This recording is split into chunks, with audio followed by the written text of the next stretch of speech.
நீங்க எவ்வளவு ஃபீஸ் வாங்குறீங்க, ஃபீஸ் ஸ்ட்ரக்சர் என்பதை டிரான்ஸ்பரண்டா போட்டே ஆகணும். இப்ப கூட பாத்தீங்கன்னா ஆக்சசபிளா நீ பார்த்துட்டு அவங்க எல்லாம் சந்தித்து அந்த கோரிக்கை எல்லாம் வாங்கி நான் வச்சு டேபுலேஷன் பண்ணிக்கிட்டு தான் இருக்கிறேன். அதை பற்றி குறைகள் முறைப்பாடு செய்யப்படுகிற பொழுது அவர்கள் மீது கடுமையான நடவடிக்கை எடுக்கும். முன்பை விட இடைநிற்றல் மிகவும் அதிகமாக குறைந்திருக்கிறது. இன்னும் அந்த இடைநிற்றல் இந்த சின்ன கேப்பை கூட நாங்க பிக்ஸ் பண்ணுவோம். இந்த கேம்பஸ்க்கு வர பாதையே நாங்க ரொம்ப ட்ரக் ஃப்ரீ ஸ்பேஸாக மாற்றுவதில் கண்ணும் கருத்துமா இருக்கும். அலோகேஷன்ல, ரெனவல்ல, என்ஓசில ஏதோ ஒரு இடத்துல ஏதோ ஒரு பிரச்சனை இருக்குன்னா அந்த லீக்கேஜ் எல்லாம் தடுத்துட்டாலே போதும். அது எப்படி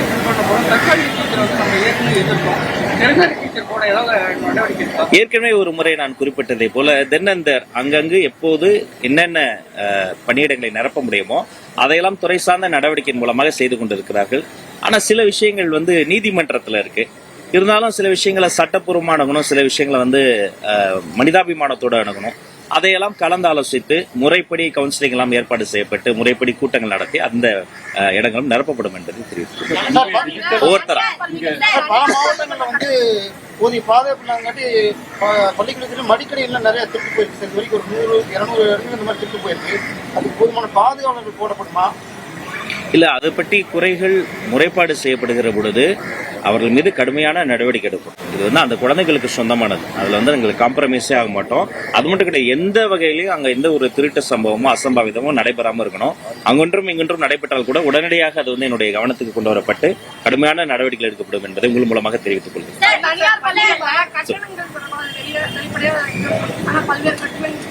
நான் மீண்டும் சொல்லிக்கிறேன், தனியார் பள்ளிக்கூடங்கள் நீங்க எவ்வளவு ஃபீஸ் வாங்குறீங்க, ஃபீஸ் ஸ்ட்ரக்சர் என்பதை டிரான்ஸ்பரண்டா போட்டே ஆகணும். உங்க வெப்சைட்ல நீங்க டிரான்ஸ்பரண்டா போட்டீங்களா அப்படிங்கறத நானும் செக் பண்ணிக்கிட்டே இருப்பேன். இது இந்த குழந்தைகளினுடைய, இந்த மாநிலத்தினுடைய மண்ணின் மகன்களின் மகள்களினுடைய வாழ்க்கை. அது நீங்க கொஞ்சம் புரிஞ்சுக்கணும். கண்டிப்பாக அது ஃபீஸ் ஸ்ட்ரக்சர் என்னங்கிறத டிரான்ஸ்பரண்டா போட சொல்லி நான் உத்தரவு போட்டுட்டு அதை நீங்கள் கடைபிடிக்க வேண்டும் என்பதை கேட்டுக்கொள்கிறேன். பள்ளிகளா இருந்தாலும் சரி, கல்லூரிகளா இருந்தாலும் சரி, கவர்மெண்ட் சிஸ்டம் பற்றி யாருமே வாங்க பள்ளியாக மோஸ்ட்லி எல்லாருக்கும் தெரியும். சொன்னாலும் அவங்க நிறைய சார்ஜ் பண்ணதான் செய்யறாங்க.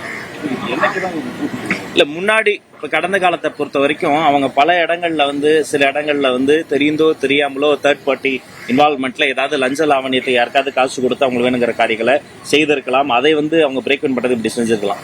ஆனா இன்னைக்கு நம்ம சிங்கிள் விண்டோ சிஸ்டத்தை நோக்கி நகர்ந்துச்சு இந்த கவர்மெண்ட். இந்த கவர்மெண்ட்டை பொறுத்த வரைக்கும் பொலிட்டிக்கல் இன்டர்வென்ஷன் இருக்காது, தேவையற்ற இந்த லஞ்ச லாவணியம் இருக்காது. அப்ப அவங்க எதுல போக்கஸ் பண்ணோம்னா இந்த டிரான்ஸ்பரண்ட் கவர்னன்ஸ்ல நாங்க எப்படி போக்கஸ் பண்றோமோ அப்ப எங்களுடைய பங்குதாரர்களாக இருக்கக்கூடிய அந்த பிரைவேட் ஸ்கூல்ஸ் அதில் நீங்க கான்சென்ட்ரேட் பண்ணணும். டெஃபினட்டா நீங்க டிரான்ஸ்பரண்டா போடுங்க. அப்போதும் உங்க என்ரோல்மெண்ட் நல்லா இருக்கும். இன்னும் உங்க மீது மதிப்பு கூட மக்கள் அது கொண்டாடுவாங்க.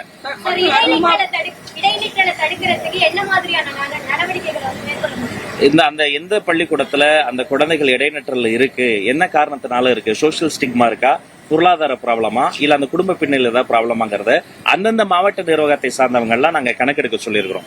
அந்த வீட்டில் இருக்கக்கூடிய அவங்க வீட்டுக்கு, அந்த குழந்தை இருக்கக்கூடிய வீட்டுக்கே நேரில் சென்று அந்த பிரச்சனை களையப்படும். அவர்களுக்கு ஏதாவது ஒரு பொருளாதார உதவியோ இல்ல வேற ஏதாவது சமூகம் சார்ந்த பிரச்சனை இருந்தா அது பேசி சரி செய்யப்படும். முன்பை விட இடைநிற்றல் மிகவும் அதிகமாக குறைந்திருக்கிறது. இன்னும் அந்த இடைநிற்றல் இந்த சின்ன கேப்பை கூட நாங்க பிக்ஸ் பண்ணுவோம்.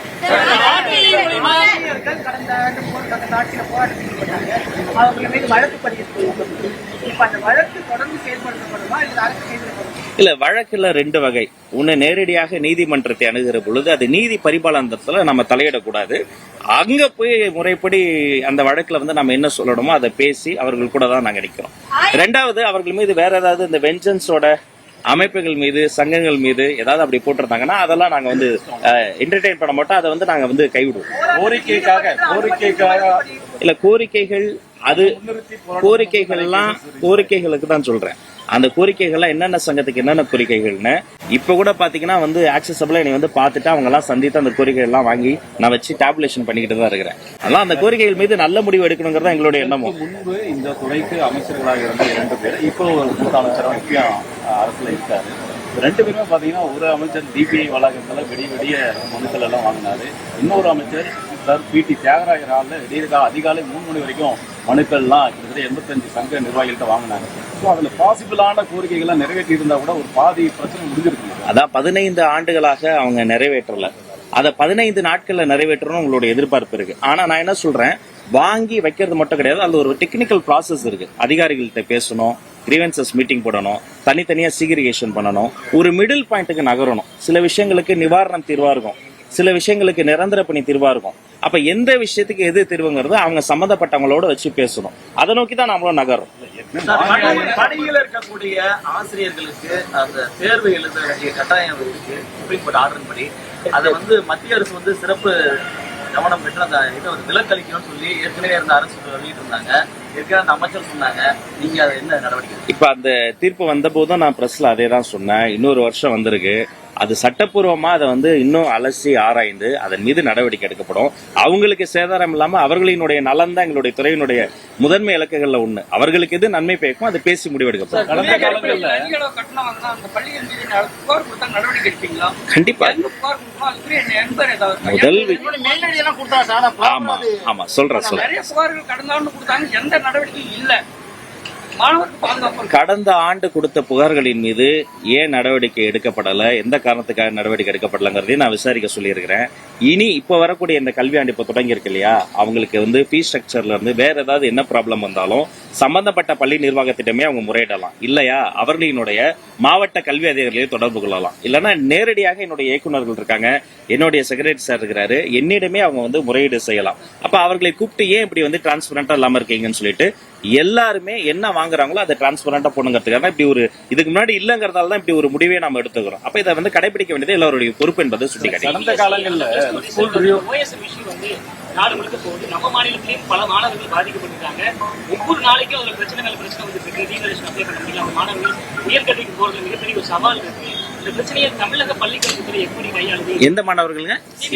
சிபிஎஸ்இ பொறுத்த வரைக்குங்க இப்ப நம்மளுடைய இதுல அவங்க வரல, இருந்தாலுமே அவர்களும் எங்களுடைய மாணவர்கள் தான். இப்ப அவங்க சம்பந்தப்பட்ட விஷயத்தையும் நான் ஆபீஸ்ல சந்தித்து அவர்கள் சம்பந்தப்பட்ட மனுக்களையும் வாங்கியிருக்கிறேன். இப்ப நம்முடைய பவுண்டரிக்கு உட்பட்டு அவர்களினுடைய பிரச்சனைகளையும் நம்மளால என்னென்ன இன்வால்வ்மெண்ட் பண்ணி அதெல்லாம் சரி செய்ய முடியுமோ அதெல்லாம் நம்ம டிஸ்கஸ் பண்ணிட்டு இருக்கிறோம்.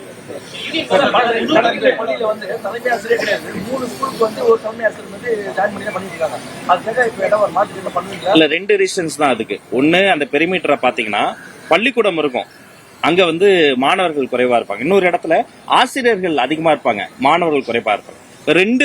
ரெண்டு பேருமே கரெக்டான இத்தனை மாணவர்களுக்கு இத்தனை ஆசிரியர்கள், இத்தனை வகுப்பு வரைக்கும் 5th ஸ்டாண்டர்ட் வரைக்கும் 3rd ஸ்டாண்டர்ட் வரைக்கும் இவ்வளவு, 8th வரைக்கும் இவ்வளவு, அப்புறம் 9, 10, +1, +2க்கு இத்தனை மாணவர்களுக்கு இத்தனை ஆசிரியர் ஒரு ரேஷியோ இருக்கு. அந்த ரேஷியோ சரி செய்யப்பட்டாலே இந்த பிரச்சனை சரியும். அதற்கான முயற்சியும் செய்து கொண்டு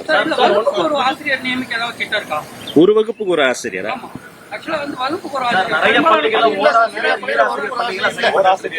இப்ப ஓராசிரியர் பள்ளி எல்லாம் பாத்தீங்கன்னா அந்த டெரைனை பொறுத்து ஒரு பெரிய ஒரு அந்த ஆக்சஸ் டு எஜுகேஷன் இன்ஸ்டிடியூஷன் நம்ம ஈஸோட் பண்ணணும்.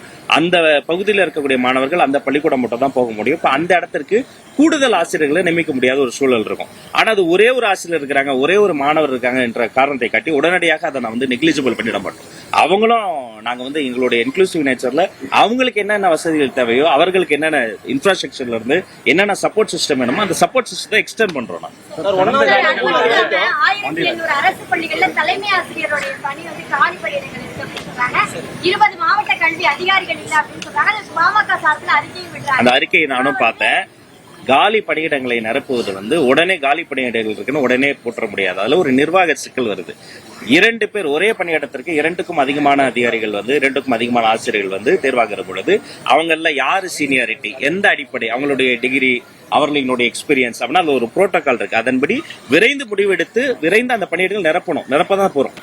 கடந்த காலங்கள்ல ஸ்கூல் ரீஓபன் அப்பவே அடுத்த போர்டு எக்ஸாம் டைம் டேபிள்லாம் ரிலீஸ் பண்றது கடந்த காலங்கள் நடந்தது.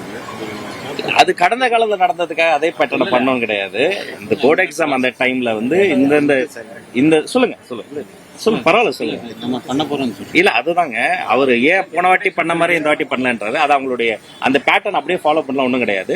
அந்த போர்டு எக்ஸாம் விஷயத்தையும் நம்ம லான்ச் பண்ணதான் போறோம். அது பாப்பீங்க. இங்க டொனேட் பண்ணிருக்காங்க டிஜிட்டல் போர்டு. மற்ற அரசு பள்ளிகள்ல இருக்கக்கூடிய நிலைமை என்ன? நம்ம கவர்மெண்டே ஏதாவது ஆல்ரெடி இல்ல எல்லா பள்ளிக்கூடங்களையும் இப்போ நம்ம இதே மாதிரி மாத்தணுங்கிறது தான் நம்முடைய இலக்கு. ஒவ்வொரு ஸ்டெப்பா எடுத்து வச்சு நம்ம போயிட்டே இருக்கிறோம். ஒரே நைட்லயோ ஒரே நாள்லயோ எல்லா பள்ளிக்கூடங்களையும் மாற்றி விட முடியாது. ஆனால் ஒரு நாள், ஒரு நைட், ஒரு டேல இது நிச்சயமாக நடக்கும். அதை செய்வதற்காக தான் நாங்கள் வந்திருக்கோம். நன்றி. தமிழ் புக்கு எல்லா சிபிஎஸ்இ ஸ்கூலுக்கு போயிட்டா நான் போலங்கிற மாதிரி தகவல் இருக்கு. இல்ல போயிருக்கு. நிறைய ஸ்கூல்ஸ் திங்கட்கிழமை இஷ்யூ பண்ண போறாங்க. அதுக்கு ஏதாவது தனியாக கிடைக்கலாட்டி பழைய புக் வச்சு கண்டினியூ பண்ற மாதிரி இல்ல புக்கெல்லாம் போயிருக்கு. ஒருவேளை அவங்களுக்கு புக்கு கிடைக்கலன்னா உடனடியாக அந்த புக்ஸை வந்து கொண்டு போய் சேர்ப்பதற்கான லாஜிஸ்டிக்ஸ்ல ஏதாவது ப்ராப்ளம் இருந்தாலும் அதுவும் சரி செய்யப்படும். புக்கு போய் சேர்ந்துரும். அதான் சொன்னாங்க. அது நம்ம வந்து ஒரு புரோட்டோகால் இருக்கு, அதன்படி விரைந்து அந்த பணியிடங்கள் நிரப்பப்படும்.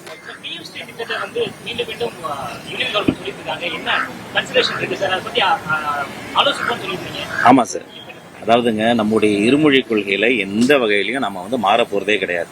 இது வந்து ஒரு பிடிவாதமோ விதண்டாவாதமோ கிடையாது. இங்க பிள்ளைகளுக்கு, இந்த நாட்டிற்கு, நம்முடைய கல்வி சூழலுக்கு அது தேவை. நாங்க வந்து தமிழ் மட்டும் தான் அப்படின்னு சொல்ல, அந்தந்த மற்ற மாநிலங்கள்லயும் அப்படிதான். அந்தந்த தாய்மொழியில ஒரு குழந்தை வேகமா கற்றுக்கொள்ள முடியும்.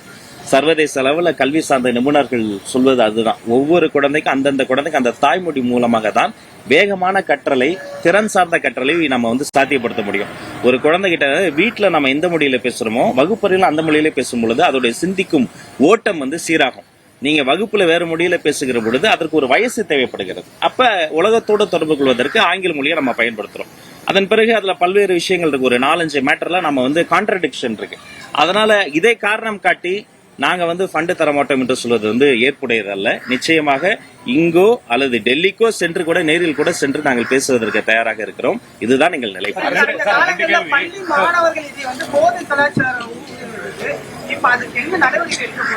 Thank you brother. முக்கியமான கேள்வி. என்னுடைய குழந்தைகளுக்கு நான் தான் சொல்வேன், கல்வியில் வெல்வதை விட ஒரு பெரிய போதை கிடையாது. நீங்க கல்வியில ஜெயிச்சா அப்பா அம்மாவுடைய வாழ்க்கை மாறும், வீட்டு சூழல் மாறும், நம்ம தலைமுறையே மாறும், வீடு மட்டும் கிடையாது இந்த நாடே மாறும். அப்ப இந்த டிஸ்ட்ராக்ஷன்ஸ் எப்படி, ஒரு பள்ளிக்கூடம் வர வழியில இருக்கக்கூடிய பாதை, நம்மோடு பழகக்கூடிய சில நண்பர்கள் ஏதோ ஒரு வகையில பண்ற இன்ஃப்ளூயன்ஸ், அல்லது நம்ம கண்ணால் பார்ப்பது, வாயால் நுகர்வது, காதால் கேட்பது, இதை போன்ற விஷயங்கள்ல நம்மள வந்து பொல்யூட் பண்ணக்கூடிய விஷயங்கள், இதை விட்டு விலகி இருங்கள். உங்களுக்கு ஒருவேளை அப்படி யாராவது உங்களை வந்து அப்ரோச் பண்ணாங்கன்னா கூட உடனடியாக உங்கள் தலைமை ஆசிரியரிடம் நேரடியாக வந்து நீங்கள் வந்து கம்ப்ளைண்ட் பண்ணலாம். எந்த வகையிலையும் நம்ம வந்து அதை டாலரேட் பண்ண மாட்டோம். 0 டாலரன்ஸ் ஆன் ட்ரக்ஸ். இந்த ஒவ்வொரு கேம்பஸுமே ஒரு ட்ரக் ஃப்ரீ கேம்பஸாக, இந்த கேம்பஸ்க்கு வர பாதையே நாங்க வந்து ரொம்ப ஒரு ட்ரக் ஃப்ரீ ஸ்பேஸாக மாற்றுவதில் கண்ணும் கருத்துமா இருக்கிறோம். ஒருவேளை அப்படி என் குழந்தைகளுக்கு சொல்றேன், யாராவது உங்களை அப்ரோச் பண்ணா கூட கவலையே படாதீங்க, ஸ்ட்ரெயிட்டா வாங்க, HM கிட்ட சொல்லுங்க, சம்பந்தப்பட்டவங்க அந்த இடத்துல இருக்கவே முடியும்.